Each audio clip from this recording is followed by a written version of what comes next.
Meccano part number 22A, 1-inch pulley wheel with tyre.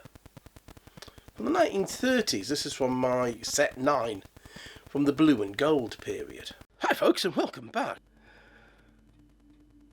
After nearly 3 months of no script writing, I'm sitting again in front of the computer screen.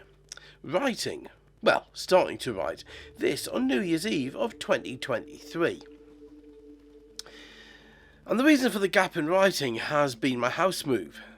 As of now, I'm sitting in a new home, surrounded by boxes, and still with no sight of restarting building. I am hoping that by the time this airs in mid-February, the What's on the Bench will have restarted and normality will have returned. Watching the house move has been an interesting dance in logistics. My parents' house sold at auction, so we had to be out on a set day, and the house I was going to buy was due to complete 3 days after we'd moved. So a short stay in a hotel, the cats in a cattery for a week, all was looking good. Day 1 of the move, it took 3 to empty the house. My solicitor emails me to instruct me that the seller of the house I'm going to buy is not responding to any emails or phone calls, and this might delay the completion date for my new home. By day 3 we've moved out. There's been no communication from the person I'm buying from. I'm now booked into an Airbnb and things are beginning to look like there might be problems ahead. The following day, the day before we should be completing, I'm viewing 5 other houses, making an offer and having it accepted. What followed was 3 weeks of stress that I could well have done without. It took my solicitor 17 days to complete. Thank you, Katie.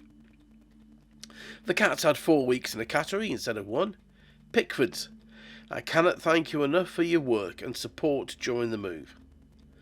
My Meccano was still in boxes and not even in the right places. All I could do is thank God that I'd built up a small library of videos that I can now use up, while I sort the house out and fully get going again. I am never going to move again. The 1920s and 1930s saw the beginning of competitive air racing, as well as the backstreet manufacturing of aircraft in small workshops. I have an apprentice's woodworking manual from the period that even covers a section on what tools you need for manufacturing of aircraft and discusses the layout of the workshop and the methods used in the construction of an airframe. This is a time of the greats, the names that faced the fear of the unknown and stood tall, facing the challenge and conquering all or dying trying to do so. Names like James Doolittle racing in America, Winifred Spooner racing in Britain and Europe. The purposes of the racing wasn't so much for the glory, but also for the improvements to aeronautical engineering, the leaps and bounds that happened as different teams, or even just individuals making their own airframes, was quite literally the lifting force beneath the wings of the aircraft. But by the late 1920s, no longer could an individual hope to compete. It was now down to aircraft companies, and the race was on for faster, more powerful and longer range.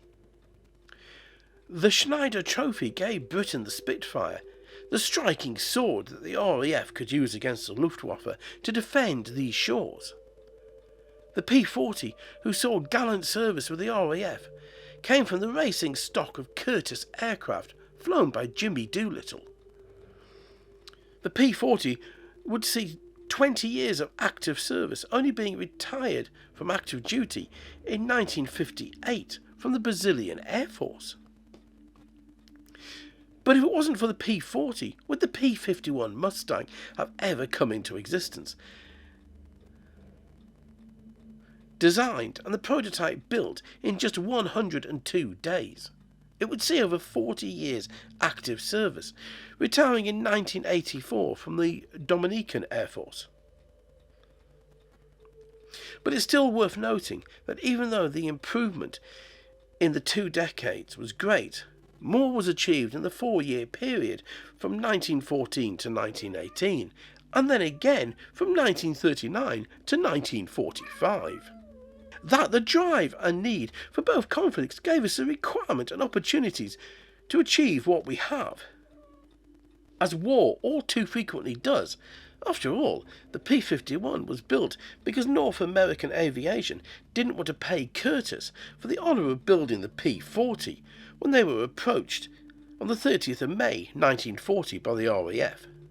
The prototype flew on the 9th of September and went into production on the 26th of October, and a year and a half later it was mated with a Rolls-Royce Merlin 65, and without a doubt one of the best aircraft of the Second World War was born.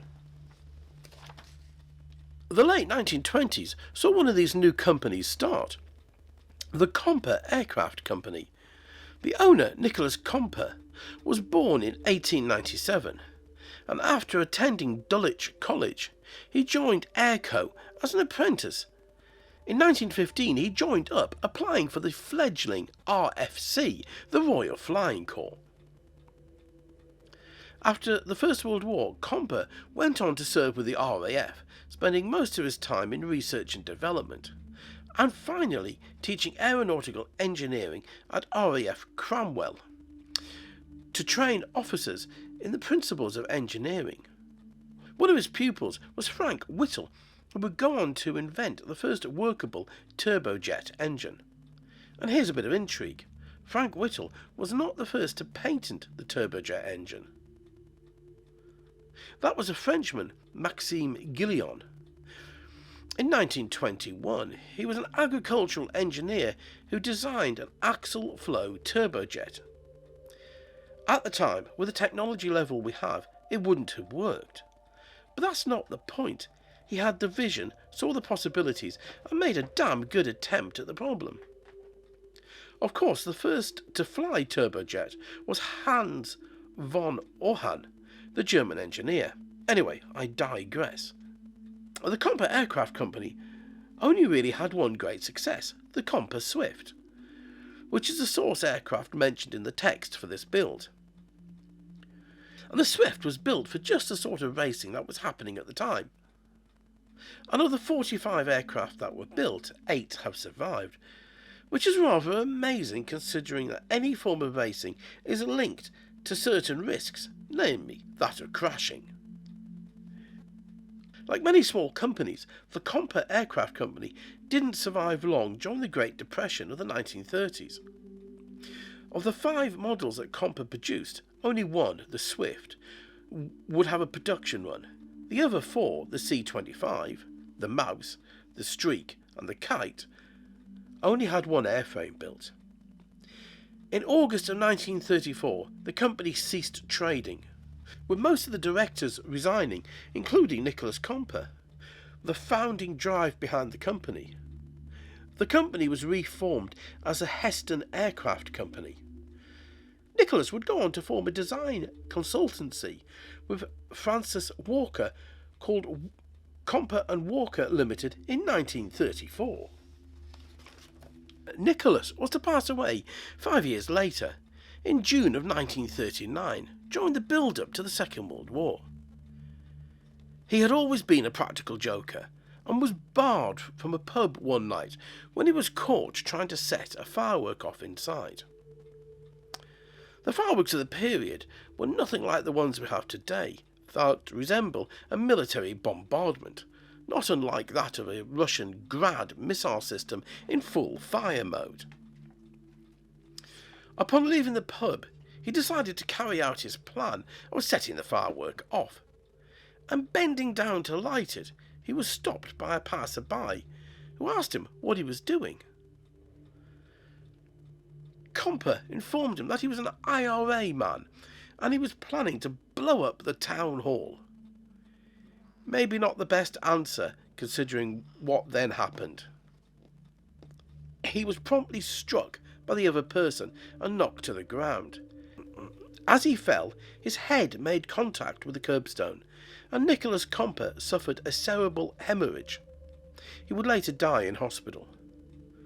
The moral of the story: humour is subjective, and what might seem to one as the height of good mirth, to another is in very poor taste. In the last 20 years, terrorism has taken a much more central place on the global stage.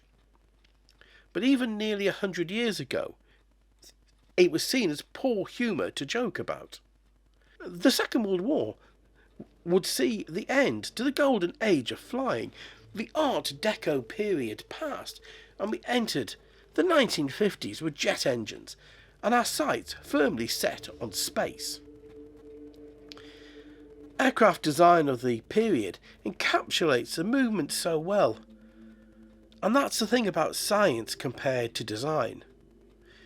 It took the work that had been started by the likes of Compa, Supermarine, Curtiss and North American, and gave us the Speedbirds we have now. Without the passion that the engineers had in the first place, the never-ending drive to go faster, go further, go higher, we would not be where we are now.